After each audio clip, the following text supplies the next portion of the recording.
Hello बच्चों, आज हम पढ़ने जा रहे हैं केमिस्ट्री का एक टॉपिक जिसका नाम है इलेक्ट्रोकेमिस्ट्री। ठीक है,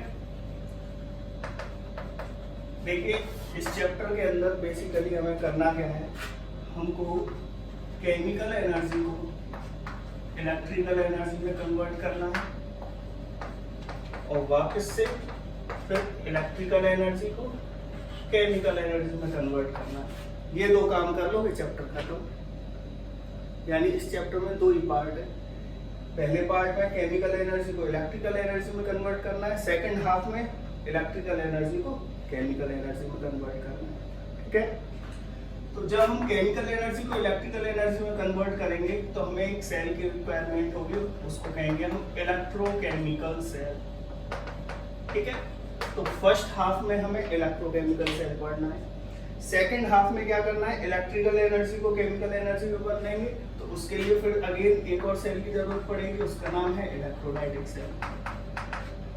सेकंड हाफ में हमें इलेक्ट्रोलाइटिक सेल पढ़ना है। क्लियर है? तो इलेक्ट्रोकेमिस्ट्री को पढ़ने के लिए आपको सबसे पहले कुछ इंपॉर्टेंट टर्म्स हैं, उसके बारे में पता होना चाहिए। सबसे पहला टर्म जो है वो है इलेक्ट्रोलाइट। इलेक्ट्रोलाइट क्या होती है? ठीक है, इलेक्ट्रोलाइट ऐसे सब्सटेंस होते हैं जिनमें से इलेक्ट्रिसिटी तभी कंडक्ट होती है जब वो या तो अपनी एक्वस स्टेट में होते हैं या फिर वो मोल्टन स्टेट में होते हैं। क्लियर है?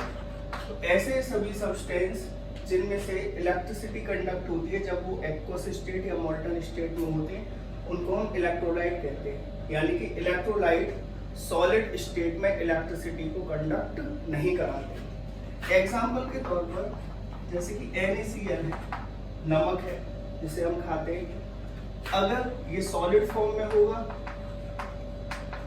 तो इसमें से इलेक्ट्रिसिटी कंडक्ट नहीं होगी, लेकिन उसी नमक का जब हम एक्वस सॉल्यूशन बना लेंगे तो उसमें से इलेक्ट्रिसिटी कंडक्ट होना शुरू कर देगी। इस वजह से NaCl क्या हो गया, एक इलेक्ट्रोलाइट हो गया। अपनी एक्वस स्टेट में इलेक्ट्रिसिटी कंडक्ट कर रहा है, सॉलिड स्टेट में इलेक्ट्रिसिटी कंडक्ट नहीं करता। ठीक है, अब इलेक्ट्रोलाइट के टाइप्स। इलेक्ट्रोलाइट्स टू टाइप्स के होते हैं, एक होते हैं strong electrolytes. Strong electrolytes strong electrolytes क्या होते हैं, जो कंप्लीटली डिसोसिएट हो जाते हैं अपने आयंस में, completely dissociate into their ions। यानी इनका डिग्री ऑफ डिसोसिएशन 100% होता है, यानी ये 100% अपने आयनों में विभाजित हो जाते हैं, इसलिए उनको हम बोलते हैं स्ट्रॉन्ग इलेक्ट्रोलाइट। और स्ट्रॉन्ग इलेक्ट्रोलाइट की कैटेगरी में जितने भी सॉल्ट हैं, सारे के सारे सॉल्ट स्ट्रॉन्ग इलेक्ट्रोलाइट होते हैं, यानी वो हमेशा कंप्लीटली डिसोसिएट हो जाते हैं अपने आयंस में। जितने भी स्ट्रॉन्ग एसिड्स हैं जैसे कि HCl, HNO3, H2SO4, वो सभी स्ट्रॉन्ग इलेक्ट्रोलाइट्स होते हैं, उनका डिग्री ऑफ डिसोसिएशन भी 100% होता है। उसी तरीके से जितने भी स्ट्रॉन्ग बेसिस होते हैं, स्ट्रॉन्ग बेसिस जैसे NaOH, KOH, ये भी 100% डिसोसिएट हो जाते हैं, तो ये भी क्या कहलाते हैं, आपके स्ट्रॉन्ग इलेक्ट्रोलाइट्स। ठीक है, उसके बाद एक होते हैं वीक इलेक्ट्रोलाइट्स, ये सेकंड टाइप है।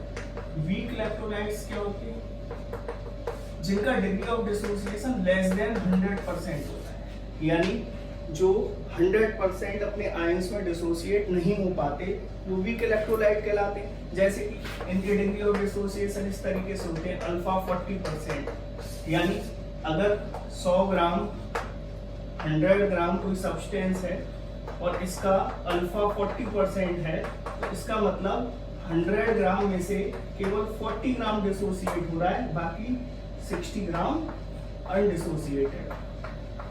ठीक है, तो हम ये भी कह सकते हैं कि वीक इलेक्ट्रोलाइट ऐसे सब्सटेंस होते हैं जिसके अंदर अनडिसोसिएटेड पार्ट भी प्रेजेंट होता है, लेकिन स्ट्रॉन्ग इलेक्ट्रोलाइट्स के अंदर अनडिसोसिएटेड पार्ट प्रेजेंट नहीं होता, क्योंकि वो तो 100% डिसोसिएटेड है। क्लियर है?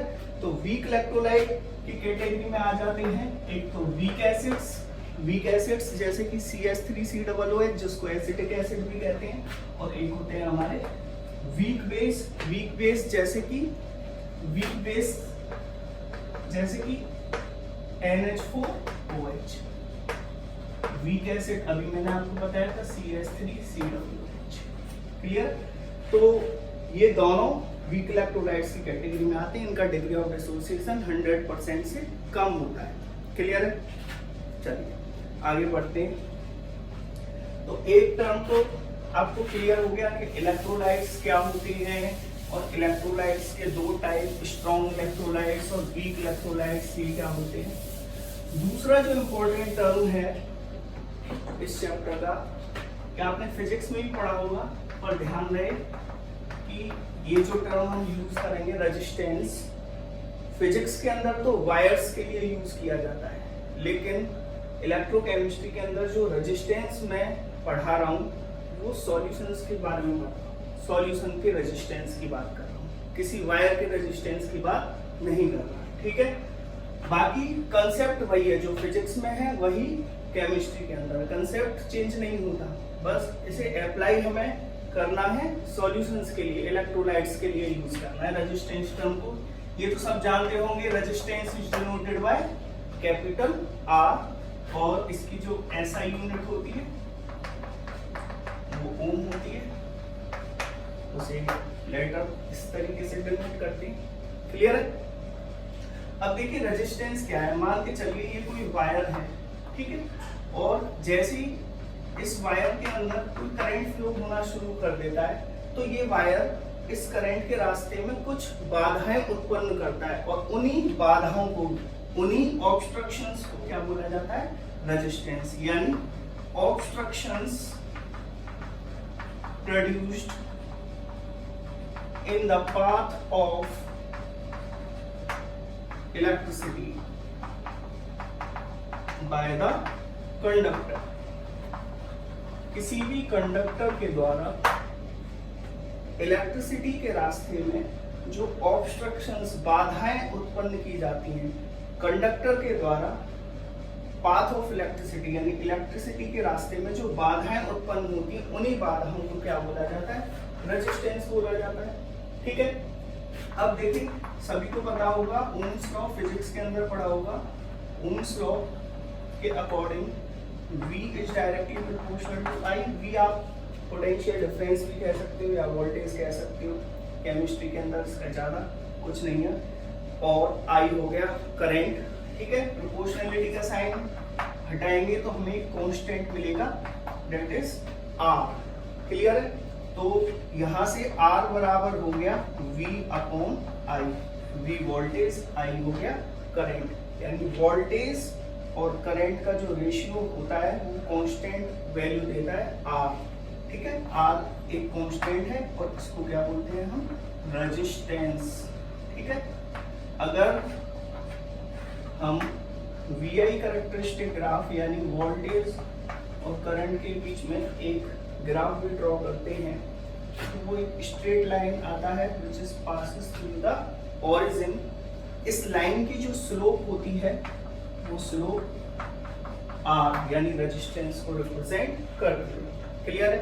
तो रेजिस्टेंस क्या होता है? ये ऑब्स्ट्रक्शंस होते हैं produced in the path of electricity, और इसका फॉर्मूला जो है वो है R=V/I। क्लियर? अब देखिए एक चीज और समझते हैं। मान के चलिए मेरे पास ये कोई इलेक्ट्रोलाइटिक कंडक्टर है, ये कोई इलेक्ट्रोलाइटिक कंडक्टर है, ठीक है, और इसकी लेंथ L है और cross sectional area capital A, और मान के चलिए इसके अंदर कोई इलेक्ट्रोलाइट भरा हुआ है, ये कोई इलेक्ट्रोलाइट या आप समझ लो कोई सॉल्यूशन भरा हुआ है। ठीक है?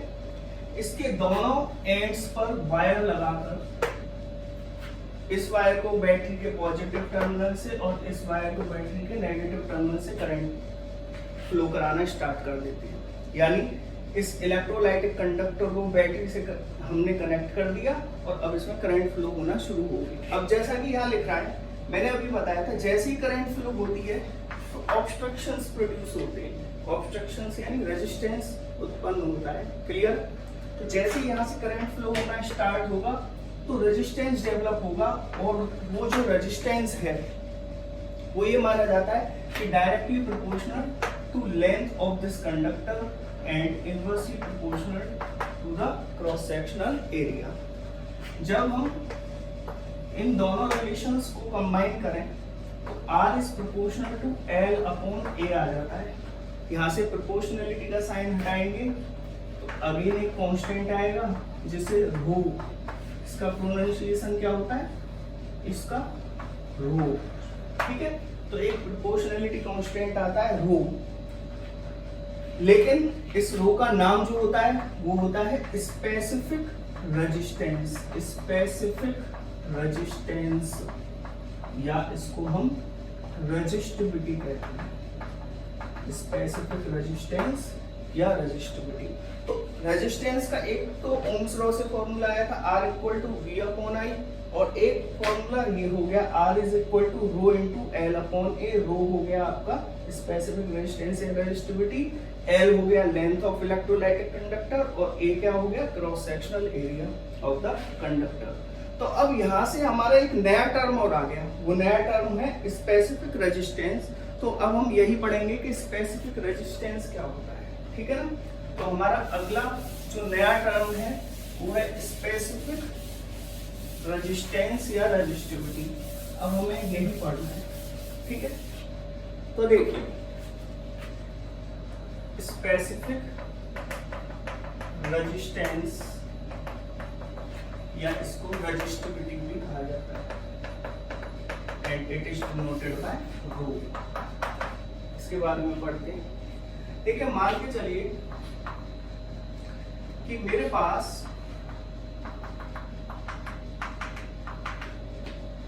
एक बीकर है 250 ml का या 250 सेंटीमीटर क्यूब का एक बीकर है, और 250 सेंटीमीटर क्यूब के बीकर में मैंने 250 सेंटीमीटर क्यूब ही कोई सॉल्यूशन भर दिया है।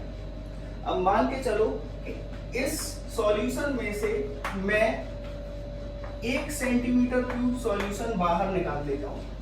इस सॉल्यूशन में से 1 सेंटीमीटर क्यूब यानी 1 ml सॉल्यूशन अगर मैं बाहर निकाल लेता हूँ, मान के चलो ये हो गया आपका 1 ml सॉल्यूशन, ये मैंने बाहर निकाल लिया इसमें से। इसमें कितना बच गया, 249 बच गया, क्लियर।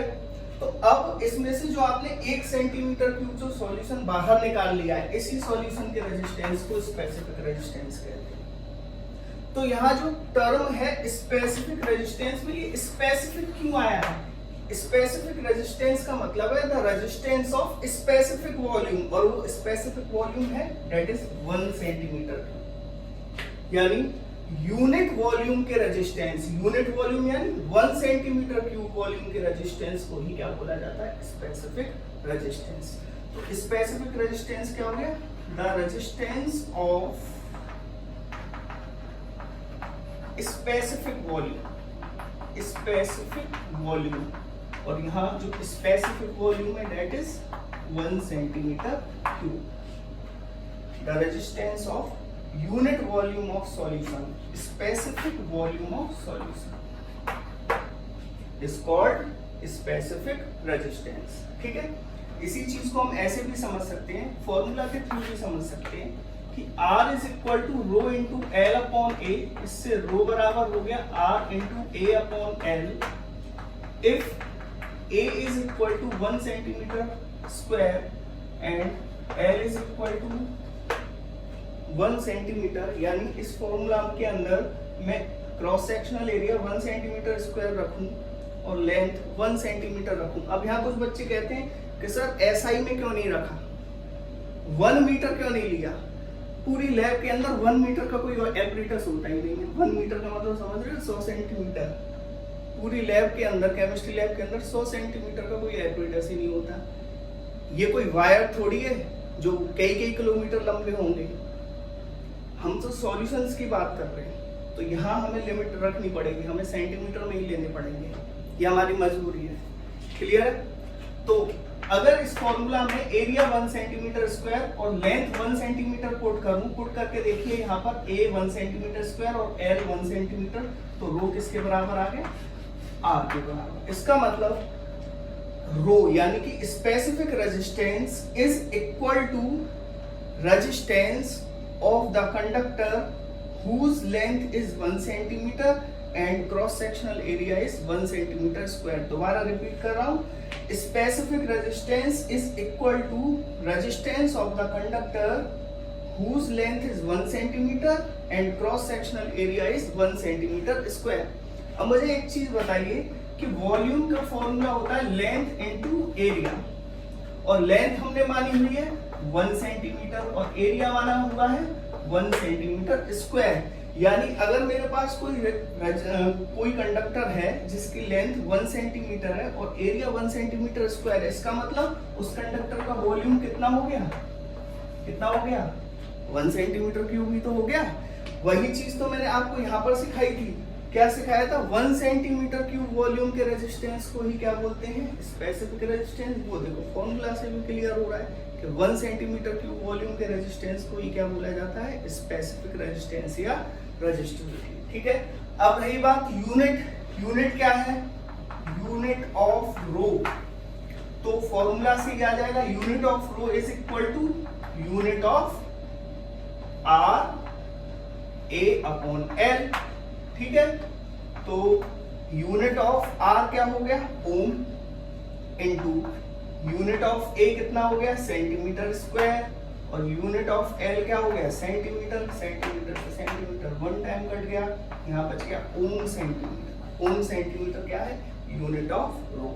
क्लियर है। इसके बाद थर्ड जो टॉपिक है जो हम पढ़ने जा रहे हैं वो है कंडक्टेंस।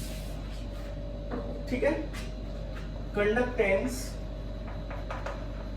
को केमिस्ट्री के अंदर डिनोट करते हैं जी से, और कंडक्टेंस का मतलब है reciprocal of resistance, reciprocal of resistance. यानी रेजिस्टेंस का उल्टा कर दें, यानी 1/r कर दें, तो हमें क्या मिल जाएगा, कंडक्टेंस। ठीक है, रही बात यूनिट की, unit of G is equal to क्या हो जाएगा, यूनिट ऑफ 1/r, यानी यूनिट ऑफ 1/r कितना हो गया, दैट इज ओम इनवर्स। ठीक है, या फिर ऐसे समझ लो कि यूनिट ऑफ 1/r कितना हो गया, 1/ओम, यानी कि ओम इनवर्स। ऐसे भी लिख सकते हैं ओम इनवर्स। ओम इनवर्स का मतलब स्पेलिंग उल्टी कर दो, यानी OHM की जगह MHO लिख दो, महो, या फिर साइंटिस्ट का नाम है साइमन, वो लिख दो। ठीक है, तो ये सारी यूनिट्स होती हैं इसकी कंडक्टेंस की। और जो लास्ट टॉपिक है वो है specific conductance. Last topic is specific conductance या कंडक्टिविटी।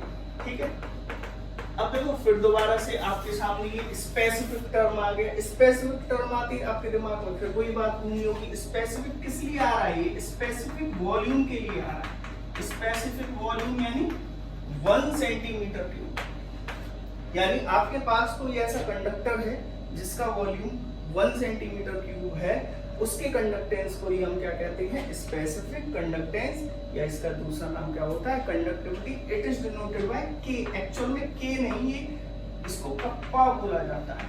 ठीक है ना, के तो आप सीधे सीधे ये बनाते हो, लेकिन ये कुछ इस तरीके से बनेगा। ठीक है ना, तो इट इज डिनोटेड बाय के यानी कप्पा। ठीक है, इसकी एक और डेफिनेशन होती है स्पेसिफिक कंडक्टेंस की, रेसिप्रोकल ऑफ